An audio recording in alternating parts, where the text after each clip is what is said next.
Hello दोस्तों, नमस्ते, आदाब, सत श्री अकाल फ्रॉम द स्वाइन ब्रीडर्स।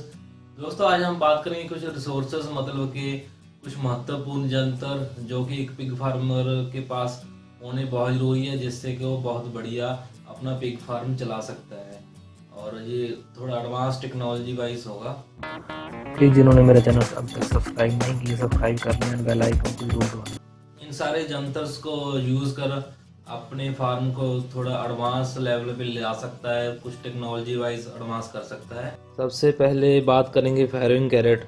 इसमें क्या है, मादा जब बहने वाली होती है तो इसमें रखते हैं ताकि जो बच्चे हैं इसके नीचे आकर दबकर मर ना सकें। ये बहुत सारी फार्मर्स की प्रॉब्लम है कि बच्चे होते तो बहुत बढ़िया हैं, अकाउंट भी अच्छा होता है, बट वो नीचे आकर दब जाते हैं। तो ये फायरिंग कैरेट मैंने जो बनाया है, ये देख सकते हो आप, तो मैंने लोकल वर्कशॉप पे इससे ही बनवाया था, ठीक है, देसी ढंग से।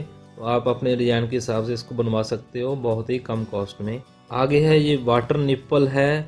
इससे क्या ऑटोमेटिकली जानवर पानी पी सकता है, आप लगाकर इसको भूल जाओ और पानी की कोई दिक्कत नहीं है, बस आपको पानी की टंकी भरनी होगी। हम देखते हैं कि फार्मर्स नीचे जगह बनाकर, ठीक है, उसको पानी डालते हैं, बट उससे में क्या है, काफ़ी लेबर की ज़रूरत पड़ती है, उसको साफ़ सफाई भी ज़्यादा करना पड़ता है।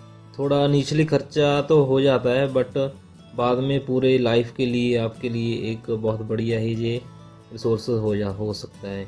आगे ये है टीथ कटर, जो कि एक बर्थ के बाद पिगलेट के हम टीथ काटते हैं, तो ये इससे आसानी से हम दांत काट सकते हैं। कुछ भाई ये नेल कटर भी यूज़ करते हैं, कुछ वायर कटर भी यूज़ करते हैं, वो अपने हिसाब से यूज़ कर सकते हैं, बट ये स्पेशल बनाया गया है। आगे है कास्ट्रेटर। कास्ट्रेटर मतलब कि जिस भी हम पिगलेट को खस्सी करना होता है, तो ये कास्ट्रेटर बहुत आसानी से उसको खस्सी कर सकते हैं। इसमें डालकर वो हिलेगा नहीं, जख्म भी उसका ज़्यादा नहीं बढ़ेगा, आराम से वो इसमें पैक हो जाएगा और काम कर सकते हैं हम अपना कास्ट्रेटर में। आगे है हीट लैम्प। ये एक इंफ्रारेड हीट लैम्प है, इंफ्रारेड के हिसाब से ये हीटिंग देता है, बढ़िया हीटिंग देता है। हम देसी तरीके से अपना बल्ब भी लगा सकते हैं, ठीक है, 100 वाट का या उससे ज़्यादा वाट का। तो हीट के रखने के लिए ये भी बढ़िया है। पिगलेट्स को खास करके सर्दियों में जल्दी बीमार हो जाते हैं, वो तो पिगलेट्स के लिए बहुत ज़रूरी है, जो न्यू बर्थ पिगलेट्स हैं। आगे ये है एक वेइंग मशीन, जिस पे हम अपना पिग का वजन कर सकते हैं। जो ये दिखा रखा है ये प्रोफेशनल वेइंग मशीन है। इसमें आप केस भी है, इसमें अंदर डाल के सूर खड़ा रहता है, ठीक है।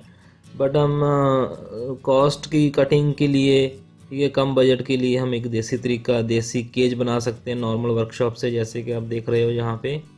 और एक रैंप बनाकर इसको नॉर्मल जो वेइंग मशीन होती है हमारी, उसके ऊपर चढ़ाकर वेट करवा सकते हैं। आगे है ईयर टैग। जिस भाइयों के पास जानवर ज़्यादा हैं वो आइडेंटिफिकेशन के लिए, निशानी रखने के लिए ईयर टैग ज़रूर लगाएं। थोड़े छोटे लगाएं ताकि वो फटने का डर ना रहे, एक दूसरे का फाड़ देते नहीं तो। और ये एक और इसके साथ है एप्लीकेटर, इससे कि ईयर टैग हम फिक्स करते हैं कान के ऊपर, एप्लीकेटर भी ज़रूरी है।